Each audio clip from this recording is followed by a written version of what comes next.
आज आपण सॉफ्ट आणि जाळीदार असे चॉकलेटचे आप्पे बनवतोय, जे की लहान मुलांना इतके आवडतात ना की केल्याबरोबरच चुटकीसरशी हे आप्पे संपून जातात।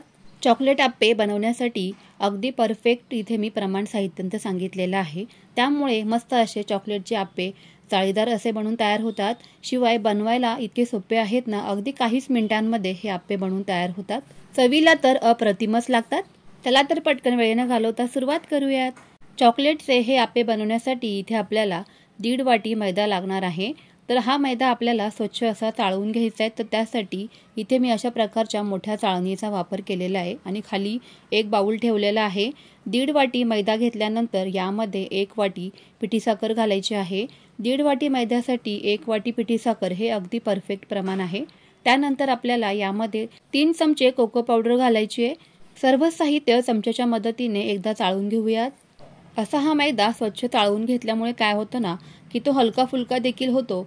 साखर मिक्सरमध्ये बारीक फिरवून घेतल्यानंतर पिठी साखर किंवा साखरेचे जर काही तुकडे राहिले असतील तर ते छान चाळून येतात। त्यामुळे इथे ही प्रोसेस करणं गरजेचे आहे। अर्धी वाटी यामध्ये आपलं कुठलंही स्वयंपाकाचं जे तेल आहे आपण वापरतो तर ते घालायचं आहे, फक्त करडईचं तेल घालायचं नाही।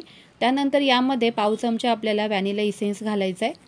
आता या मिश्रणामध्ये आपण दूध घालणार आहोत। दुधाचा इथे हळूहळू अंदाज घ्यायचा आहे।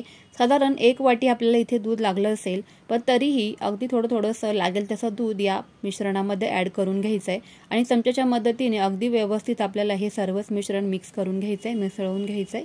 1.5 वाटी मैद्यासाठी बरोबर 1 वाटी दूध घ्यायचं आहे। हे अगदी परफेक्ट प्रमाण आहे। 1 चमचा यामध्ये बेकिंग पावडर घालायची आहे। बेकिंग पावडर घातल्यामुळे या चॉकलेट आप्प्यांना अगदी जाळी छान पडते। पाव चमचा यामध्ये खाण्याचा सोडा जो असतो किंवा बेकिंग सोडा घातला तरीही चालणार आहे। बेकिंग पावडर आणि सोडा ॲक्टिवेट होण्यासाठी 2 ते 3 चमचे यावरनं दूध घालायचं आहे। खूप जास्तही घालायचं नाही, नाहीतर मग बॅटर इथे पातळही होऊ शकतं। चमच्याच्या मदतीने किंवा कलथ्याच्या मदतीने संपूर्ण हे जे काही मिश्रण आहे ना ते आपल्याला अगदी व्यवस्थित मिक्स करून घ्यायचं आहे। बेकिंग पावडर आणि सोडा घातल्यामुळे मिश्रणही छान फुलतं लगेचच। थोडंसं मला हे मिश्रण दाटसर वाटत आहे, त्यामुळे इथे मी अगदी थोडंसं पुन्हा दूध ॲड करते। एकदम दूध घालायचं नाही, थोडासा अंदाज घ्यायचा आहे आणि त्यानंतर तिथे दूध ॲड करायचं आहे। केकसाठीचं किंवा चॉकलेट आप्पेसाठीचं अगदी परफेक्ट इथे आपलं इथे मिश्रण हे बनवून तयार झालेलं आहे। मस्तच सांगितल्याप्रमाणे सर्व साहित्यांचं प्रमाण अगदी अचूक घ्या, म्हणजे तुमचाही केक किंवा हे चॉकलेट आप्पे अगदी मस्त असे बनवून तयार होतील। चला तर आता हे मिश्रण तयार झालेलं आहे, पुढची तयारी करूयात।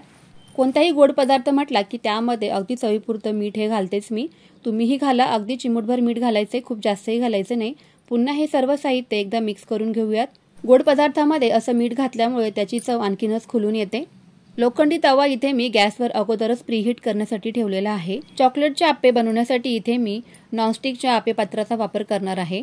तुमच्याकडे जर का नसेल हे चॉकलेटचं आप्पे पात्र तर तुम्ही एखाद्या केक टीनचा वापर केला तरीही चालणार आहे, त्याच्याने सुद्धा केक छान बनतो। किंवा मग नॉनस्टिकचं तुमच्याकडे जर का बिडाचं म्हणजे लोखंडाचं भांडं असेल तर तुम्ही त्याचाही वापर करू शकतात।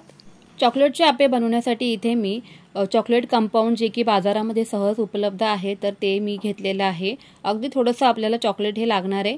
सुरीच्या मदतीने बारीक बारीक असे याचे कट करून घ्यायचे चॉकलेटचे। त्यानंतर आप्पे पात्राला तुपाने मस्त असं ग्रीसिंग करून घ्यायचे। तव्यावरच आपण हे आजचे आप्पे बनवणार आहोत, त्यामुळे ना तवा खाली ठेवायचं विसरायचं नाही। डायरेक्ट आप्पे पात्र गॅसवर ठेवायचं नाही, हे मात्र लक्षात ठेवायचं आहे। त्यानंतर चमच्याच्या मदतीने अगदी थोडंसं मिश्रण आपल्याला या पात्रामध्ये घालून घ्यायचं आहे। आतमध्ये किंवा मध्ये आपण चॉकलेट घालणार आहोत, त्यामुळे अगदी फुल हे भरवायचं नाही आप्पे पात्र, कारण आपण हे जे काही आप्पे बनवणार आहोत ना तर ते बेक होणार आहेत छान आणि मग त्याला थोडी फुलण्यासाठी जागा ठेवायची आहे, म्हणून खूप जास्त गच्च भरायचं नाही। चॉकलेट जे आपण कट करून घेतलं होतं ना अगोदर तर ते यावरून थोडंसं असं घालायचं आहे, किंवा मग तुम्ही चमच्याच्या मदतीने थोडंसं ते आतमध्ये प्रेस करून सुद्धा घेऊ शकता।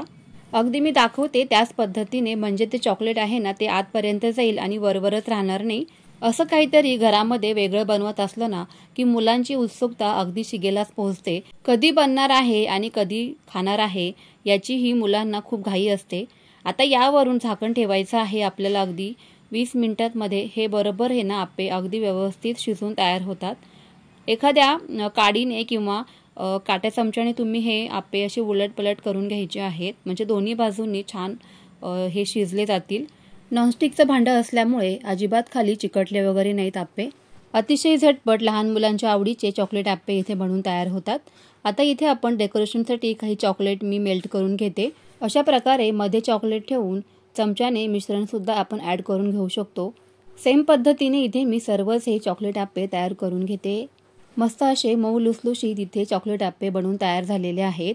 जाळीदार बनतात, शिवाय अगदी झटपटही बनतात। सकाळच्या घाईगडबडीमध्ये तुम्ही मुलांना टिफिनला म्हणून सुद्धा देऊ शकता। असं काही वेगळं मुलांनाही बनवून दिलं ना की मुलंही अतिशय खुशच होतात। किंवा मग संध्याकाळच्या छोट्या मोठ्या भुकेच्या वेळेला सुद्धा तुम्ही हे चॉकलेट ॲप्पे मुलांना बनवून देऊ शकता। आपण हे चॉकलेट जे आहे ना ते डबल बॉइलिंग मेथडने मी गॅसवर खाली पातेलं ठेवलं आणि त्यावरती हे बाउल ठेवलेलं आहे आणि मग हे चॉकलेट मेल्ट करून घेतलेलं आहे। तुमच्याकडे जर का ओव्हन असेल किंवा एअर फ्रायर असेल तर तुम्ही त्यामध्ये सुद्धा हे चॉकलेट मेल्ट करून घेऊ शकता। अशा प्रकारे तुम्ही सुद्धा एकदा हे नक्की चॉकलेट ॲप्पेची रेसिपी ट्राय करा।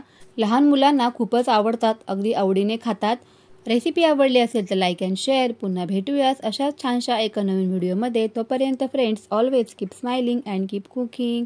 Bye bye.